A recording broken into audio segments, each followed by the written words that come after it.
I fell into depression after my parents left me in foster care at 12 to travel with my sister. Now they're unemployed, desperate, and looking for help, so I gave them exactly what they deserved. My name is Isabelle.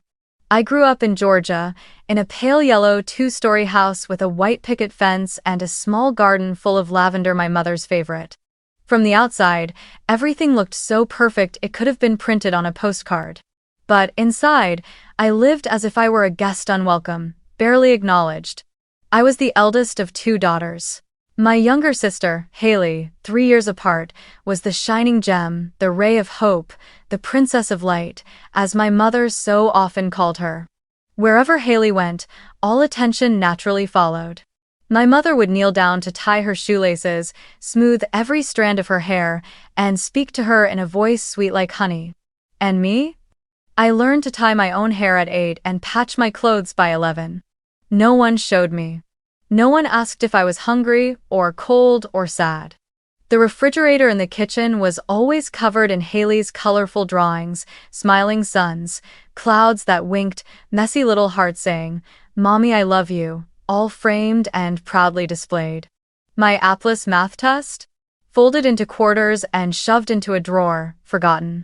Every year, Haley's birthday came with a 3-tiered cake, pink ribbons, balloons, and a chalkboard that read, "Happy birthday to Mommy's princess." Mine always seemed to land when my parents were too busy.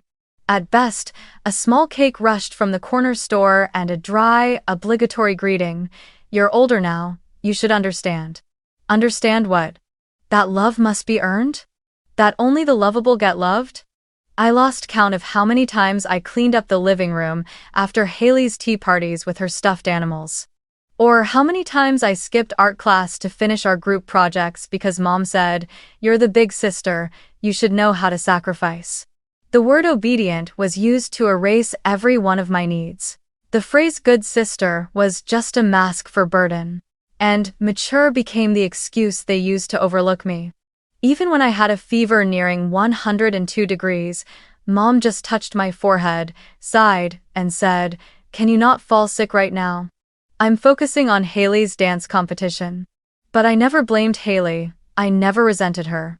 She was just a child being loved the way I should have been too. That's what hurt the most. Not that she was loved, but that I wasn't. For a long time, I thought, maybe I'm just not good enough. So I studied endlessly. I thought if I got perfect grades, won the school talent show, cleaned the entire house without being asked. Maybe, just maybe, Mom would hug me once. Maybe Dad would proudly say my name at dinner. Or at the very least they'd finally see me. But their eyes always looked past me, like I was just a shadow in my own home. I lived like that for 12 years present, but invisible. Doing everything just to be acknowledged, yet never truly seen. Until the day they said, "We need to rediscover ourselves." And I once again was left behind, but this time, it was forever. They never said how long. Just told me it was temporary. Just said, "We'll come back." But from the very first second the door of the SUV slammed shut behind me, I knew there was nothing temporary about it. That knowing didn't come from logic.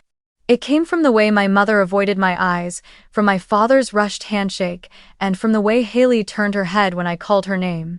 I stood there, under the awning of the Georgia State Foster Center, next to a woman wearing a name tag that read, "Miss Lacey," and holding a thick clipboard, completely unable to grasp what was happening. All I knew was that my chest felt hollow. And the only thing I carried with me was a thin plastic bag holding a few clothes, a math workbook, and a stuffed bear with a frayed right ear. That first day, I didn't cry. I curled up in the corner of the room, surrounded by 4 beige walls and a twin bed as hard as a school desk. I didn't touch the food tray. I didn't say a word to my roommate, a girl named Mel. I didn't feel hungry or cold, I just didn't feel anything at all. At night, I lay on my side, eyes open, staring at the ceiling until my vision blurred. Every sound felt foreign: the slamming doors, the shuffle of slippers in the hallway, the scattered laughter that seemed to come from another world. Every morning I'd ask myself, will they come today? But each night, when the list of visiting relatives was read aloud, my name, Isabelle, never appeared in any sentence. After 3 days, Miss Lacey began to worry. She called me into the counseling room, trying to coax a conversation. I only shook my head. She asked what I liked to eat. I shrugged.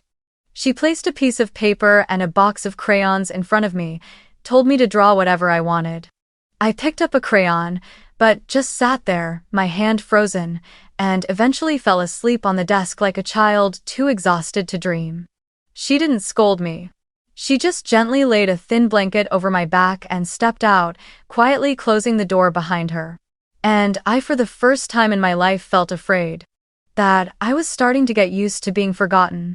I began to think, maybe I was too much. Maybe my parents were tired of me. Maybe they made the right choice, leaving the difficult one behind to be with their princess of light. I hated myself for ever hoping. Hated the cards I made for Mother's Day, the nights I stayed up decorating posters for Haley's dance competitions, the evenings I imagined them hugging me one day and saying, "You did well." Those hopes now felt like shards of glass, cutting into me every time I woke up. I was so silent, the people in the center started calling me the little ghost, not to mock me, but because they truly didn't know who I was, what I thought, or what I felt. One staff member, Daniel, once whispered to Miss Lacey, "That girl. She looks like she has no reason left to stay." I heard it. And it hurt so deeply I couldn't breathe because it was true. I started thinking about disappearing. Not dying, just vanishing completely. Not existing in anyone's memories. No one to remember, no one to call my name, no one to mention me in holiday photos. Just a speck of dust wiped away, and the world goes on unchanged. Every night, I held that worn-out teddy bear close, buried my face into its faded fur, and imagined it was the only one left who remembered I had ever existed. And I whispered to myself, if one day I survive this, if I can stand back up, I'll make sure they see that what they once called a burden was the most precious thing they ever threw away. One autumn morning, when the leaves had begun to turn gold and the air was crisper than usual, Miss Lacey led me out to the back garden of the center with a quiet whisper. "There's a couple who wants to meet you." I didn't say anything. I just lowered my head and followed, my feet crunching through dry leaves. Waiting there was a woman around 50, with soft salt and pepper curls and a chestnut sweater, and a man wearing a beret, holding a small bouquet of sunflowers. They were smiling, their eyes kind. The woman knelt down to meet my gaze and said, "Hello, Isabelle. I'm Nancy, and this is Patrick. If you'd like, we could be your new home." I didn't respond. Didn't move. I just looked at the flowers, then at them, then up at the sky. I didn't believe in anything anymore. But I nodded. Not because I believed, because I was tired. A few weeks later, I moved in with them to a small house on the outskirts of Portland, Oregon. It was nothing like the polished, curated home of my birth parents. This one felt real, from the old armchair with a soft tear in the corner to the kitchen that always smelled of fresh pastries and played soft jazz every afternoon. Nancy often called me Little One, even though I was 12. Patrick would ask if I wanted to learn how to fix cars, then take me into the garage and show me how he adjusted each bolt, as if I truly mattered. Every morning, I was gently woken by a soft knock and a warm glass of milk in Nancy's hand. Every evening, Patrick would ask, "Anything good happened today?" and wait patiently until I gave a real answer. No one pushed. No one brought up the past. They were just there, quiet, steady. But I wasn't so easy. Inside me, a thick wall still stood strong. Every time Nancy hugged me, I froze. Every time Patrick asked how I was, I answered in short phrases. Not because I didn't like them, but because I didn't dare believe I deserved this kind of gentleness. I began keeping a journal. On the first page, I wrote, "Why me?" On the second page, "If I had been smarter, would things have turned out differently?" And then night after night, "What if I had been prettier? What if I had stayed silent and never asked, why not Haley instead? What if I had been more obedient, quieter, smaller, would my parents have kept me?"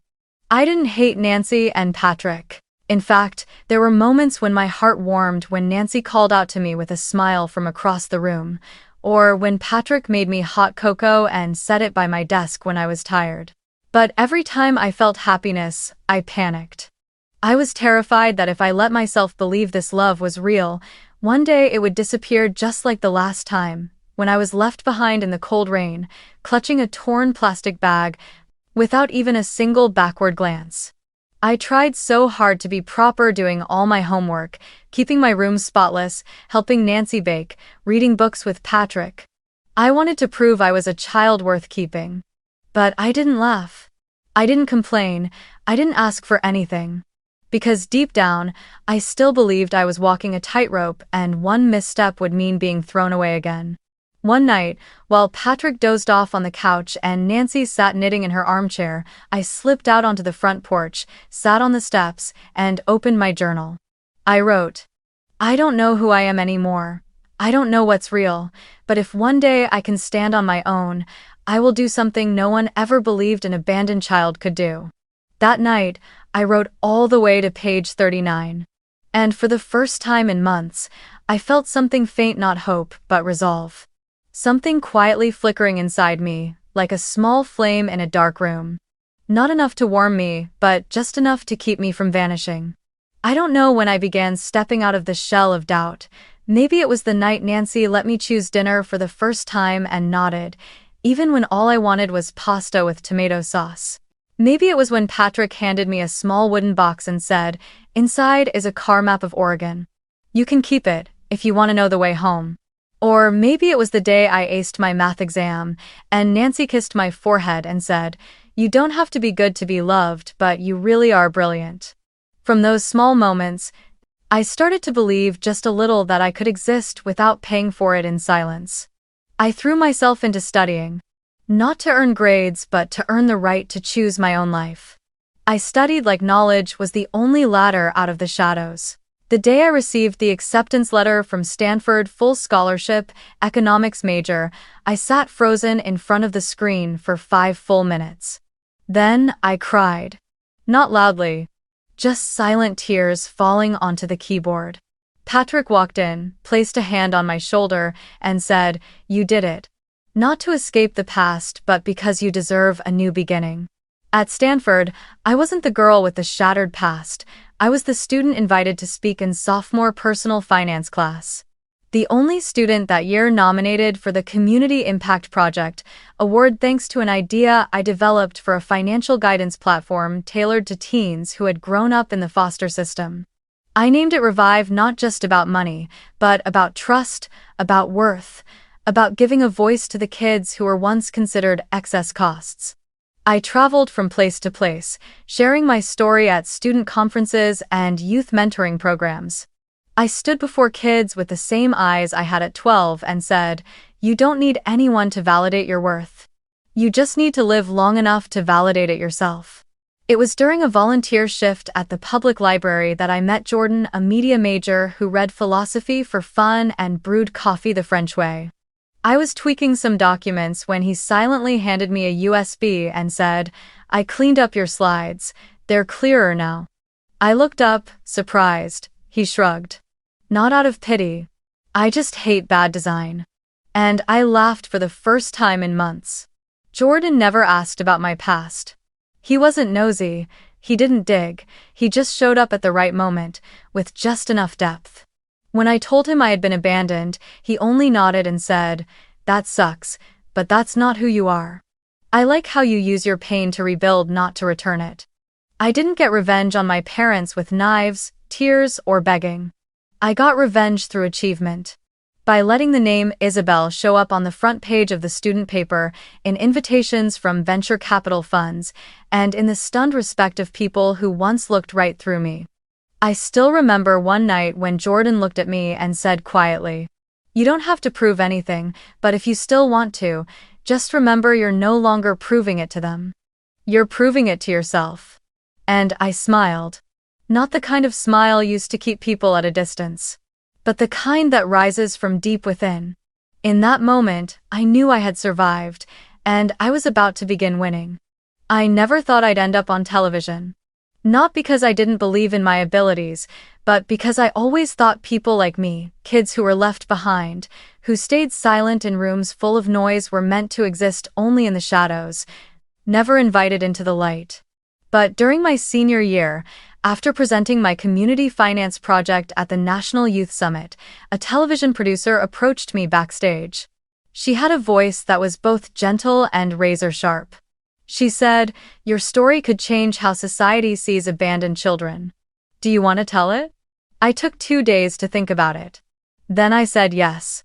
Not to point fingers, but to tell the kids like me, I made it, and you will too.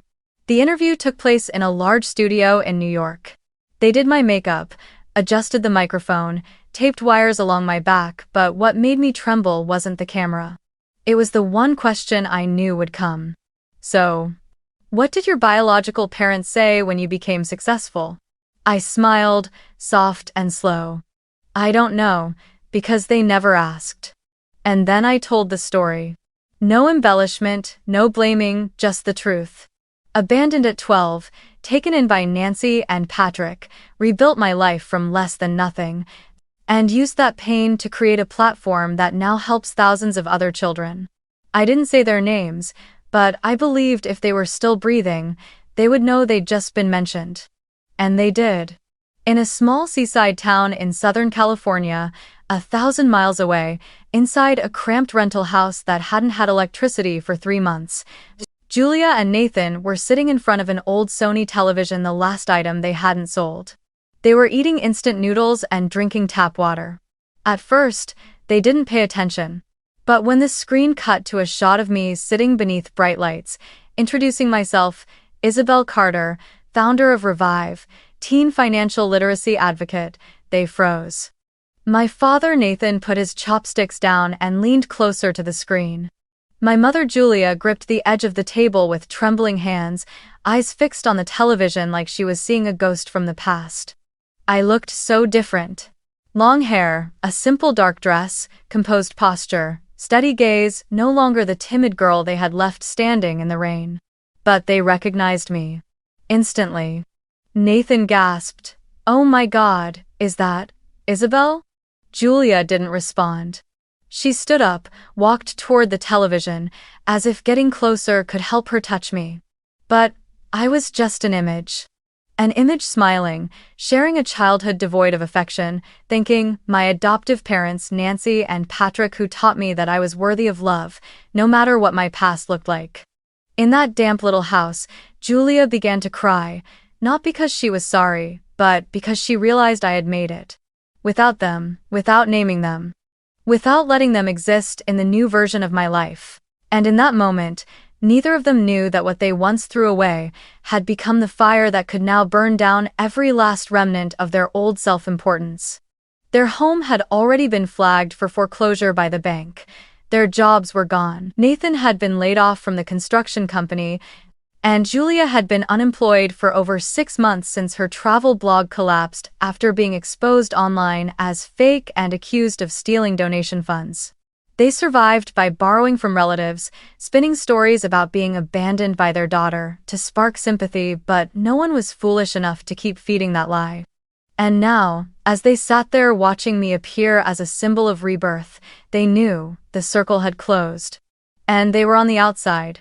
No one mentioned them, no one asked about them. No one remembered they had once been my parents. I hadn't needed them to build this life. And that was the harshest sentence of all.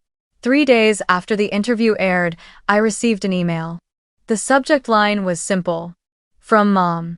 No full name, no real apology. Just a short paragraph, as if it had been written in haste or maybe prepared long ago, waiting for the right moment. Isabelle, we've made many mistakes. But no matter what, you're still our daughter. Blood ties don't change. We should reunite, find our way back, because family is the most important thing. I hope there's still a soft corner in your heart for your parents. Let the past rest. I believe in forgiveness. I read to the last line, then quietly took a screenshot and saved it into a folder titled, For the Record. I didn't reply, I didn't need to, and I didn't soften. Because even in that so-called apology, they were still clinging to a role on the stage, casting themselves as the poor souls who made mistakes instead of the ones who deliberately left me behind. I didn't see remorse. I saw a desperate attempt to wedge themselves into the light of a life they had long abandoned now that they were tired of the dark they'd chosen for themselves. A week later, they began commenting on my public posts. My mother's account, Julia L., appeared beneath a post about the Revive Center. So proud of our daughter. Congratulations, Isabelle, your family is always behind you. I blocked her. No hesitation. The next day, my father's account Nathan Callie commented under a photo of me and Jordan at a new project launch. Love and support from Dad. Always watching, even if you don't look back. I blocked him too.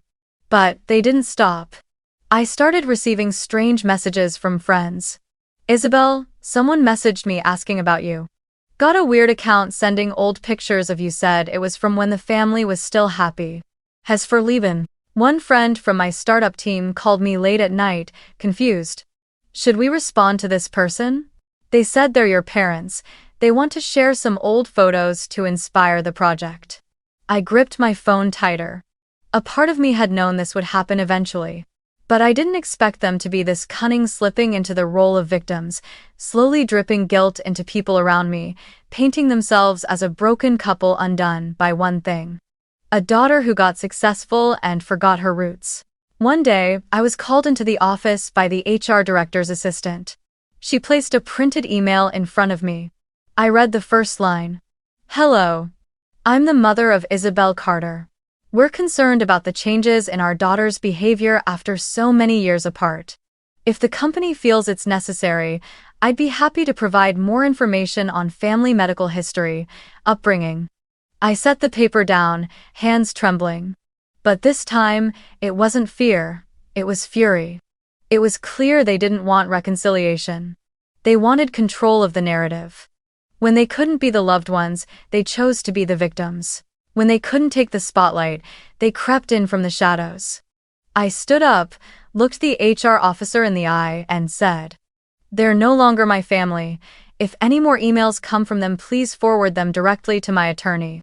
She nodded, asked nothing more. I went home, sat at my desk, and reopened the first email from Julia. I read each line again, pausing on the white space between the words. Then I opened my journal, the one I'd kept all these years, and wrote a single sentence. If back then I needed my parents and they weren't there, then today, when they need me, I won't be coming. I closed the journal. What I felt wasn't anger, it was something colder, finality. Because family isn't a leash. No one gets to come back just because they're drowning. Not after everything. Not after all those years. Not when I've already learned how to live without them. I thought that after blocked emails, deleted comments, and returned messages, they would give up. That my silence, my cold, unwavering silence, would be enough to keep the past from ever prying its way back open. But I underestimated them. When pride is gone, people will turn themselves into anything, even beggars, waving the family flag. One crisp autumn morning, I received a large envelope from a law office in California. At first, I assumed it was partnership paperwork for a new nonprofit. But the moment I opened it, I froze. The top document, in bold type, read, Notice of Legal Action, Petition for Financial Support from Blood Relatives. Signed at the bottom. Julia and Nathan Carter. My biological parents. I read each line like swallowing stones. They accused me of neglecting both moral and legal responsibilities toward her parents, claiming that, despite past conflicts, Isabelle remains the biological daughter of the plaintiffs, and, under the Family Financial Support Act, she is obligated to assist them in times of severe hardship. In the attached documents, they listed unemployment, foreclosure, depression, and temporary housing with relatives. Not a single line mentioned that they abandoned me at age 12. I didn't panic. I didn't rage. I quietly picked up the phone and called my attorney Rosemary, legal advisor for Revive and the same woman who first read my adoption file years ago. I said just one sentence. They're suing me. Because I didn't raise them. She didn't sound surprised, just sighed and asked me to send over every document, every record, anything I had kept. And I had everything. I had a copy of my legal adoption certificate from the state of Oregon clearly stating that my legal guardians were Nancy and Patrick Miller. I had photographs of my biological parents vacationing around the world after abandoning me, alongside a blog post written by my mother that read, "We chose to let go of everything that tied us down in order to rediscover ourselves. The cost is high, but freedom is never cheap." Oh, I had screenshots of their fake, pleading emails, their public comments calling me our pride after more than a decade of silence. And most important of all, I had a signed affidavit from Nancy and Patrick who witnessed my abandonment and personally signed my medical file at age 13 when no biological relative came to pick me up after a minor accident at school.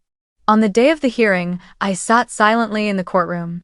Julia wore a charcoal gray dress, looking hollow but still had eyeliner on. Nathan showed up in a wrinkled suit, hair freshly dyed. They sat across from me, their eyes trying to mimic sadness, guilt, and some fabricated sense of parental duty. I didn't look at them. I looked straight at the judge, a sharp, composed older woman with steady eyes. When the plaintiffs finished their argument, leaning heavily on biological ties and moral obligations, my attorney rose, placing a thick folder of documents before the court. She spoke for just 3 minutes. "Your Honor, this child Isabelle did not reject responsibility. She was never given the opportunity to have any. Abandoned at age 12. No visitation, no financial support. No communication." Meanwhile, the plaintiffs enjoyed a carefree life with their second daughter, raised donations from the public, and manipulated sympathy through a dishonest narrative. They didn't look for her for 12 years. Only when she found success did they appear. Not out of love, but out of need, and we have evidence for all of it. The court recessed for 10 minutes. Then the judge returned, her voice firm and clear.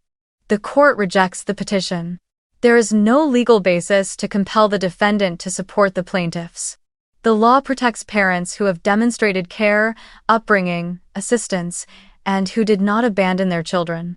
A child who was abandoned has no legal responsibility to support the parents who discarded her." Julia gasped and covered her mouth.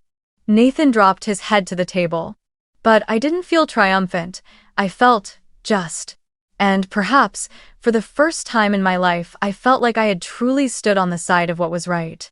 As we exited the courtroom, Rosemary placed a hand on my shoulder and said, "Not everyone who gives birth to you is family.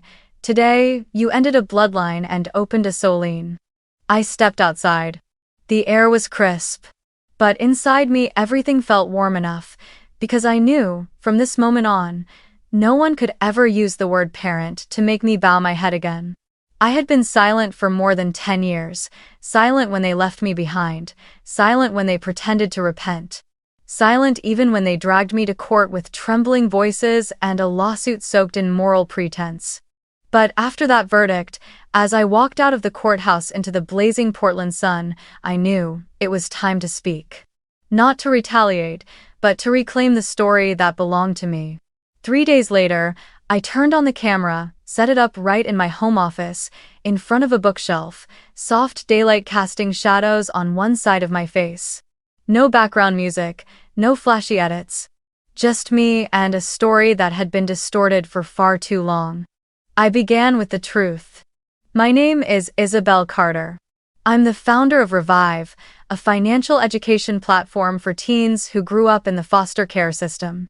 But before I had a Stanford scholarship, before Revive, before the job, before the love, I was once a child left in the rain, holding a torn plastic bag, abandoned by the very people who gave birth to me.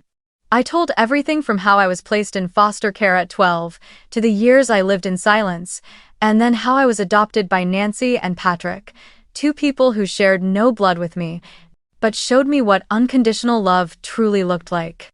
I spoke about the journey of education, the haunting need to constantly prove that I was worthy of being loved.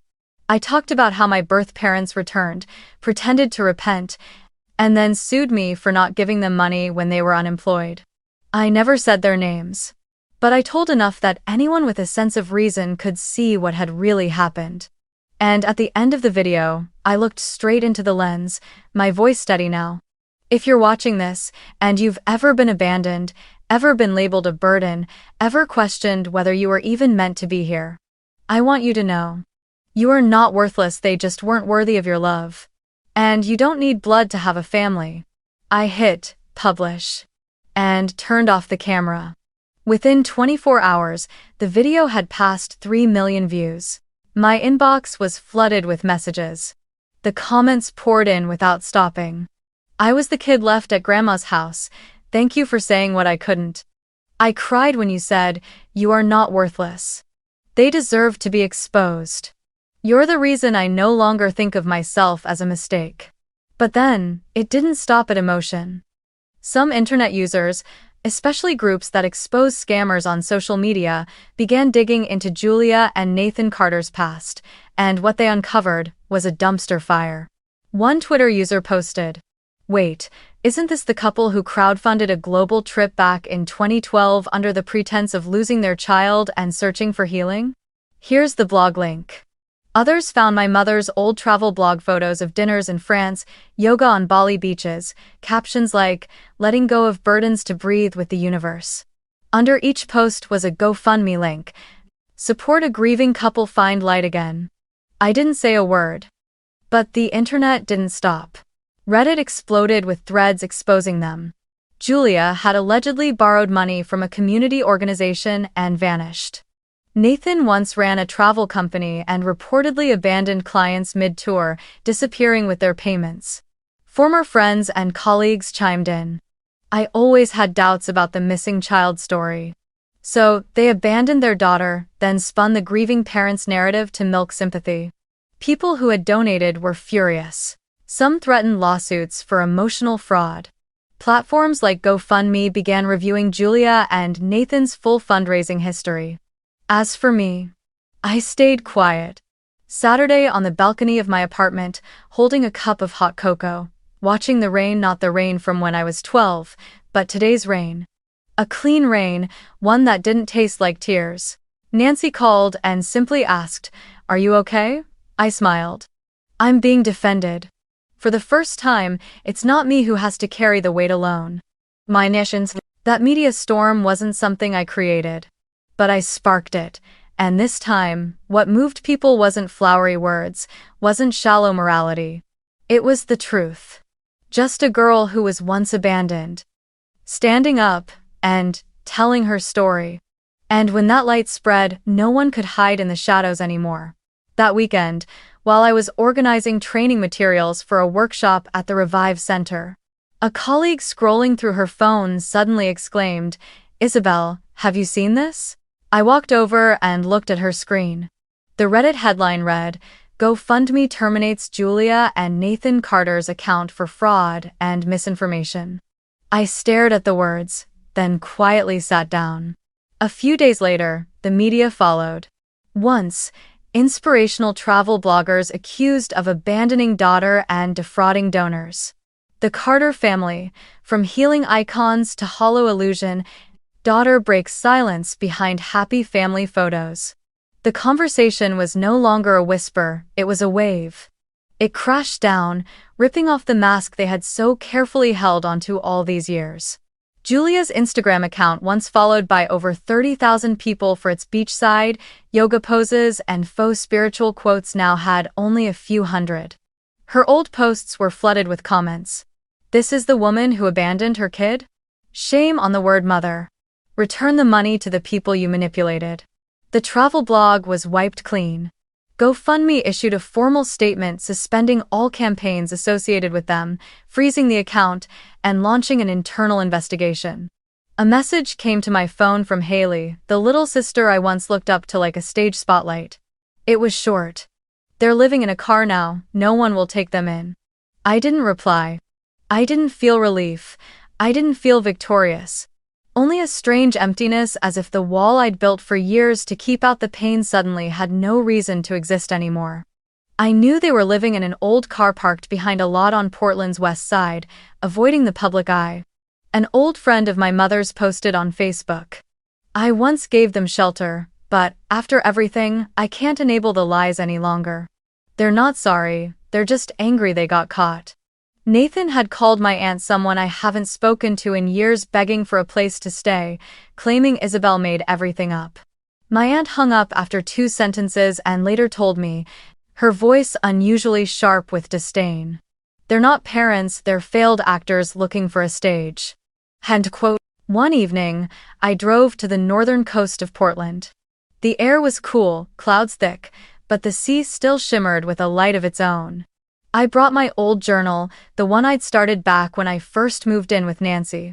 The last page I'd written was when I was 17, the handwriting messy, uncertain. One day, I'll forgive, or maybe I won't. But either way, I won't carry them anymore. I tore the page out, stood before the ocean, and let the wind take it. Not to erase the memory, but to release it from my heart. I didn't feel joy in their downfall. I didn't need them to hurt so I could feel powerful. But I needed them to know some losses are permanent. And this time, no one is turning back to bring them home. I got in the car, shut the door, took a deep breath, and whispered, "It's done." 1 year later. I live in Portland now, in a small house tucked beside a line of pines, with a vegetable garden behind the kitchen, sun-warmed wooden steps, and windows that welcome the early morning light. In the mornings, I brew coffee for Jordan, kiss him gently on the cheek while he's still half asleep. In the afternoons, I go to the Lighthouse, a new counseling and support center for teens rejected by their families, opened last year by me and the Revive team.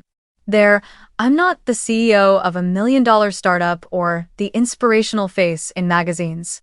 There, I'm just Miss Isabelle, the one who listens, who teaches how to write scholarship emails, who catches tearful eyes and places new chances gently into their hands. The kids call me the first adult who didn't make us be perfect to be loved. Oh, quote. And I hold on to that sentence, like a red thread tying me back to the 12-year-old girl in the rain with a torn plastic bag, no one turning back, no one calling her name. I don't think much about Julia and Nathan anymore. They're a chapter that's been closed, worn, misshapen, but not torn out. I keep it as a marker that sometimes we have to be cast out of what we thought was home to find the place that truly calls our name. One evening, Jordan and I sat on the porch while a light rain fell. Warm wine in our hands, soft jazz playing from the little speaker. He turned to me, half teasing, half serious. "If you could go back, would you want them to see how far you've come?" I looked at him, took a breath, smiled quietly. They already have, and now they have to live with it. Forever. I don't need their recognition. I don't need the belated nod of those who once chose absence. I have my own stage now. Not to perform, but to live. Freely, fully, and with no one left to carry on my back. This final part is for you, the one watching this video, maybe sitting quietly in a room where no one asks what you need. Where you've been called selfish, difficult, too sensitive, simply because you wanted to be seen, heard, loved. I want you to know this. Being abandoned was not your fault. Being dismissed doesn't mean you lack worth. And just because no one sees you doesn't mean you're invisible. You don't need anyone's badge of approval. You don't need blood to have a family. You don't have to play the easy one just to keep a crooked kind of love.